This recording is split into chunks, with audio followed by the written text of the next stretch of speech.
Saudara Ketua Badan Eksekutif Mahasiswa Fakultas Hukum Universitas Bung Karno Jakarta Muhammad Abdi Maludin mengaku menerima uang 20 juta rupiah untuk memindahkan aksi demonstrasi mahasiswa UBK dari Istana Negara ke gedung DPR RI.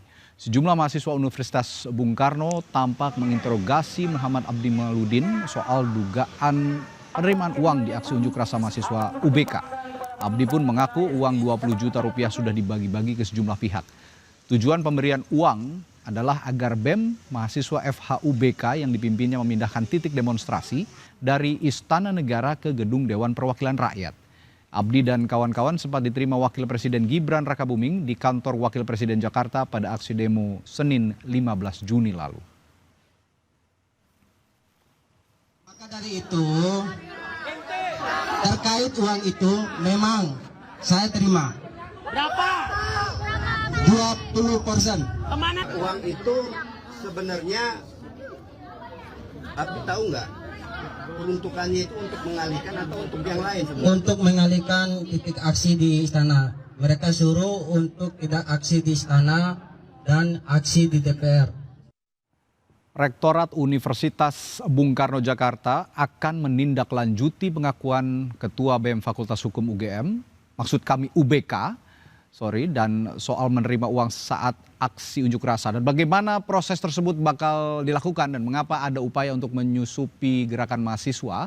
Kita akan bahas bersama Wakil Rektor Universitas Bung Karno, Daniel Panda, dan Direktur Eksekutif Amnesty International Indonesia, Usman Hamid. Selamat malam, Bang Usman dan Pak Panda, Pak Daniel Panda. Ya, selamat malam. Ya, saya ke Pak Daniel dulu kalau begitu.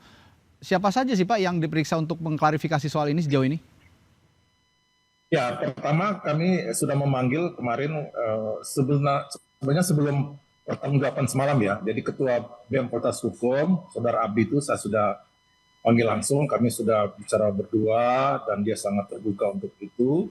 Setelah itu pagi ya, siangnya forumnya lebih meluas. Ada pimpinan fakultas, Kaprodi dan beberapa dekan ya, dan juga beberapa teman mahasiswa pengurus BEM fakultas yang lain. Oke. Dan dia sudah terbuka secara jujur, dia mengakui menerima uang ya 20 juta. Dan di malam harinya itu mahasiswa yang lain itu meminta pertanggungjawaban secara etik dan moral, dan dia juga mengakui secara terbuka. Jadi kejujurannya tentu harus kita apresiasi, dia bisa terbuka.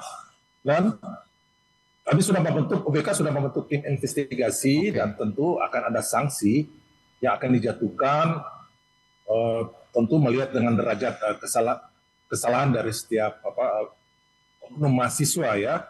Tetapi sebelum itu dalam proses investigasi ini kami sudah mengambil langkah cepat dan tegas untuk menonaktifkan beberapa ketua BEM ya, oknum ketua BEM yang mereka mengakui ya secara terbuka menerima uang sebesar 20 juta. Itu yang sudah kami lakukan. Tapi setelah ini kami juga akan, nama-nama sudah masuk, tentu kami akan memanggil dan mengklarifikasi. Ya kami usahakan secepat mungkin sudah ada putusan ya, karena kami sudah ada selain tim, di Bung Karno itu ada komisi etik ya. Komisi etik itu bertugas kalau ada dosen, karyawan, atau mahasiswa yang melakukan kesalahan disiplin, yang melanggar peraturan kampus, tentu akan ada putusan yang akan dijatuhkan. Itu dulu Mas yang bisa kami sampaikan. Oke. Nah, Pak Daniel begini, Ketua BEM ini kan mengaku, Ketua BEM FHUBK mengaku bahwa ia menerima uang sebesar 20 juta rupiah ini untuk memindahkan lokasi demo katanya dari Istana Negara ke gedung DPR. Nah, yang ingin saya tanyakan apakah betul pengakuan itu semuanya murni untuk memindahkan demo atau ada faktor lain atau ada unsur lain yang menyebabkan mereka menerima uang itu? Ya, jadi menurut pengakuan Saudara Abdi ya, jadi pada Senin dini hari ya dia menerima uang, tentu sudah terjadi percakapan sebelumnya ya. Jadi ada oknum senior ya, senior dari UBK ya, tentu kan senior itu kan ada di mana-mana lah. Ya, tentu dia memanggil yang bersangkutan, menyatakan ini ada uang ya, ada uang untuk, intinya sebenarnya begini, uang itu sebesar 20 juta itu diserahkan secara tunai, dan keinginan mereka yang oknum atau siapapun yang di belakang mereka yang menunggangi aksi mahasiswa ini, itu tujuannya adalah memindahkan aksi unjuk rasa di hari Senin tanggal 15 Juni itu tidak ke istana tetapi ke DPR. Oke. Ya. Jadi awalnya seperti itu, tetapi menurut pengakuan yang bersangkutan, dia menerima uang tetapi tidak menuruti keinginan yang pemberi uang ini, sehingga mereka tetap ke istana. Awalnya di Tugutani di blokade, diblokir, ada perlawanan ya sampai ada kerusuhan kecil di sana, tapi akhirnya bisa tembus dan ditawarkan. Jadi awalnya itu mereka spontan untuk unjuk rasa dan juga tidak ada, jadi murni lah mereka menyampaikan aspirasi itu. Dihubungi oleh pihak istana Wapres ya, oleh stafnya untuk bertemu dengan Wapres.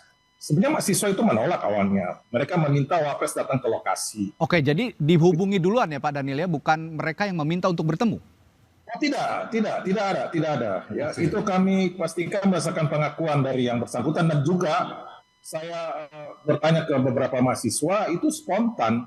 Karena memang yang tembus di sana hanya UBK saat itu, tidak ada beberapa mahasiswa ya dari kampus lain aja. Oleh karena itu mengapa mayoritas 13 orang dari UBK, karena memang masa UBK yang bisa tembus blokade di Tugutani, dan ada respons dari pihak Istana Wapres. Mengapa mereka memilih UBK itu saya tidak bisa mengkonfirmasi itu. Tapi mereka yang mengajak. Jadi pihak Wapres yang mengajak mahasiswa UBK untuk bertemu. Ya, itu pengakuan dari mereka. Baik, saya ke Bung Gusman. Bung Gusman, kalau Anda melihat dari perspektif kebebasan berekspresi dan hak mahasiswa untuk berdemonstrasi, bagaimana kasus ini akhirnya Anda nilai, dan juga apakah dugaan dalam tanda kutip pemberian ini untuk mengondisikan aksi merupakan bentuk pembungkaman atau bagaimana?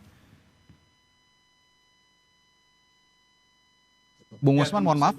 Ya, silakan. Ya, jadi unjuk rasa, demonstrasi atau protes di jalanan adalah hak asasi manusia, baik itu mahasiswa, warga biasa, buruh, dan masyarakat pada umumnya. Nah, dalam kasus yang kita bicarakan, saya melihat memang ada pihak-pihak yang berusaha untuk merusak integritas gerakan mahasiswa saat ini dengan berbagai cara. Untuk apa? Untuk mengorkestrasi aksi mereka yang diharapkan bisa sesuai dengan kepentingan elit gitu ya, atau misalnya membelokkan aksi-aksi mereka. Tetapi sebenarnya cara-cara semacam itu meskipun sudah sering kali dilakukan, tidak selalu berhasil, bahkan sering gagal.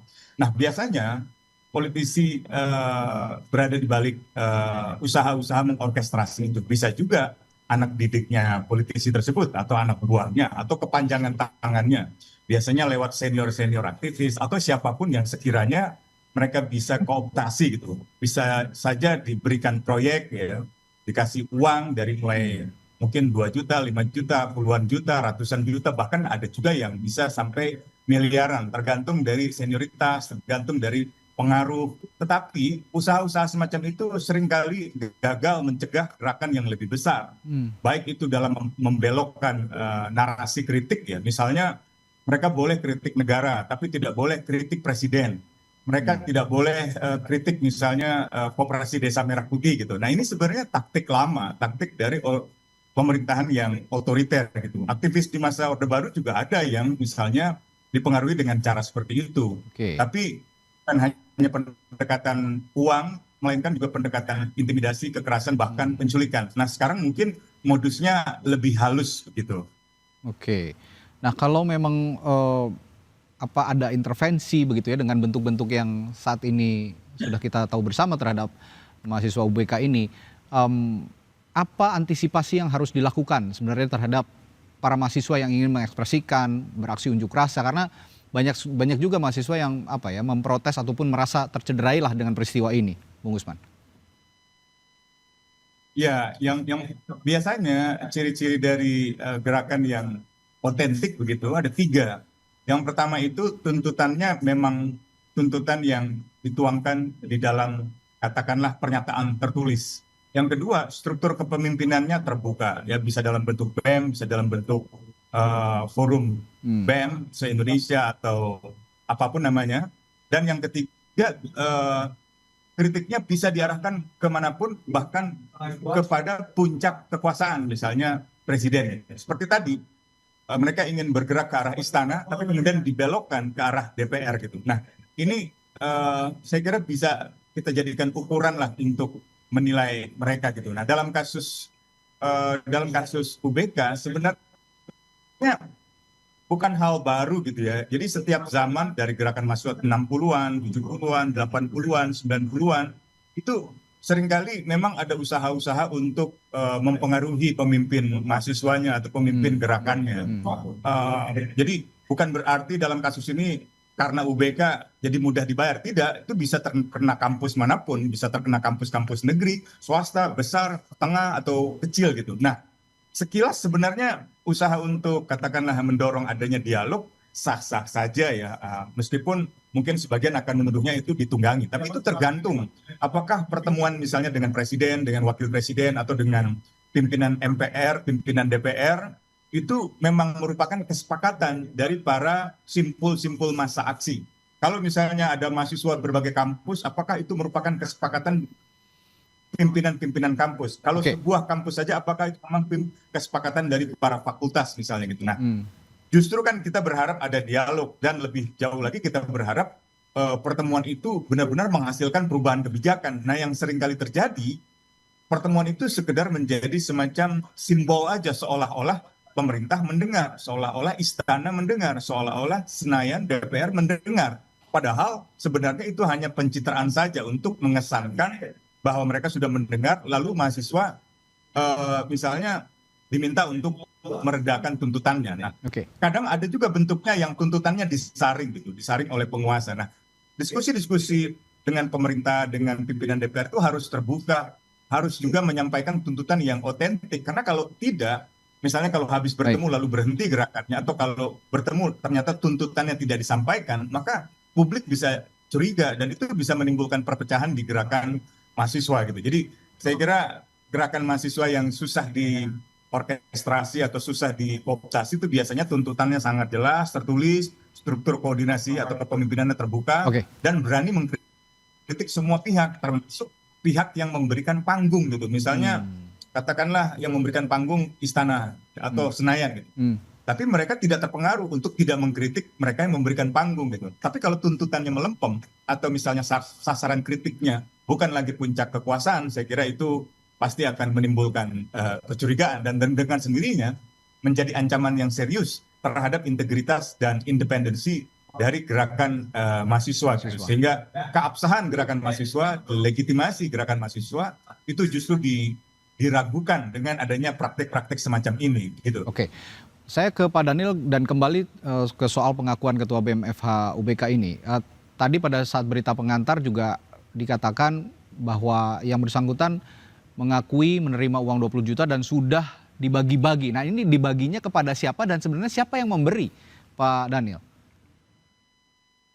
Ya, karena dalam aksi tersebut saudara Abdi ini menjadi korlap ya, atau koordinator aksi, maka uang diserahkan ke dia.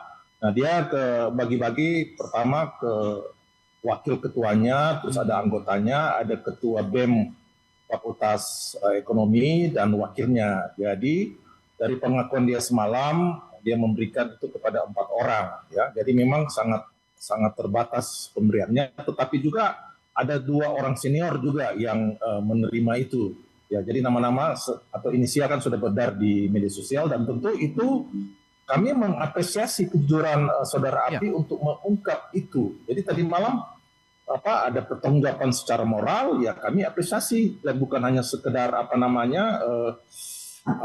jumlah uang, tetapi kepada siapa dia memberikan, nilainya berapa, ya dia memberi informasi itu sangat jelas, dan itu bentuk pertanggungjawaban moral dia kepada mahasiswanya. Nah, ini yang tentu harus kita lihat juga dari sisi yang lain. Tapi tetap saya bilang, kamu tetap salah. Apapun alasannya, ya kamu tetap bersalah, ya siap ada sanksi. Oleh karena itu hari ini kita sudah nonaktifkan beliau, sehingga dia tidak lagi mengklaim ya sebagai ketua BEM ya. Jadi ini karena ini kampus intelektualitas, dunia ilmiah, dunia yang jujur, tentu nilai-nilai moral, etika, dan kejujuran ini harus kita kedepankan. Ya, Pak Daniel, soal siapa tadi yang memberi, sudah ada pengakuan juga dari Abdi?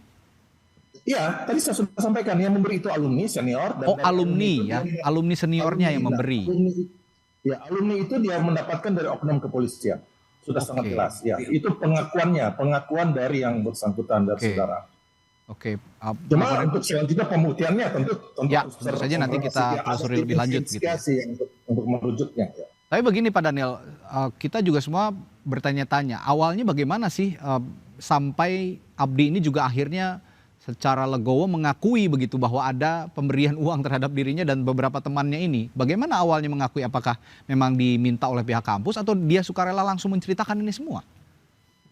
Ya tentu kan kami pertama mendapat informasi dari beberapa teman mahasiswa ya, bahwa ada indikasi ya yang bersangkutan menerima aliran dana. Ya tentu kan kita harus mencek dan lain sebagainya. Jadi kita sudah bergerak juga ya, informasi yang masuk. Jadi kami pihak universitas itu sudah sebelum kejadian kemarin kita sudah melakukan beberapa langkah-langkah untuk meminta pertanggungjawaban kepada mahasiswa-mahasiswa. Nah, kita dapat info tersebut, saya panggil ya karena saya sudah kuat dapat bukti, saya panggil, dia mengakui ke saya ya. Secara kita bicara empat mata di ruangan saya, nah itu akhirnya pengakuan itu menjadi lebih kuat. Tadi malam secara terbuka dia sampaikan kepada ratusan mahasiswa UBK sebagai bentuk pertanggungjawaban dia. Dan ini juga secara gentleman begitu ya dilakukan oleh dirinya untuk mengungkap fakta. Betul sekali. Kita juga terbuka, itu keberanian yang luar biasa loh. Ya, jadi berat juga sebenarnya untuk mengakui seperti itu.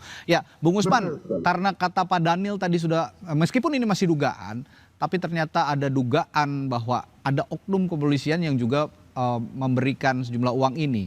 Nah, menurut Anda jika situasinya seperti ini, apakah perlu juga ada penjelasan dari polisi?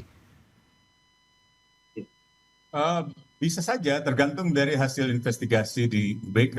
Saya dulu pernah mengajar cukup lama di UBK, khususnya untuk program hukum bagi para anggota kepolisian di berbagai polsek, polres. Dan banyak sekali mahasiswa di UBK yang juga seringkali merupakan anggota kepolisian. Jadi bisa saja anggota kepolisian yang dimaksud sekedar merupakan senior dari UBK. Tetapi seandainya dalam investigasi di UBK itu menemukan semacam indikasi bahwa itu dari instansi resmi, tentu saja itu perlu penjelasan resmi dari pihak kepolisian. Tapi pihak kepolisian juga saya kira lebih baik proaktif untuk menjelaskan gitu. Karena bagaimanapun juga negara termasuk di dalamnya kepolisian itu kan punya kewajiban untuk memastikan bahwa dialog semacam pertemuan antara mahasiswa UBK dengan wakil presiden misalnya, itu kan harus transparan gitu, harus terbuka gitu. Baik itu prosesnya, katakanlah komunikasi awal, biasanya dalam demonstrasi itu ada jajaran kepolisian yang membangun komunikasi dari jajaran Intelkam. Biasanya mereka mencoba membantu untuk mempertemukan atau mengkomunikasikan dengan instansi yang didemonstrasi. Saya ingat tahun lalu misalnya Trisakti berdemo di depan Balai Kota gitu. Lalu pihak Intelkam mencoba untuk menemui atau membangun komunikasi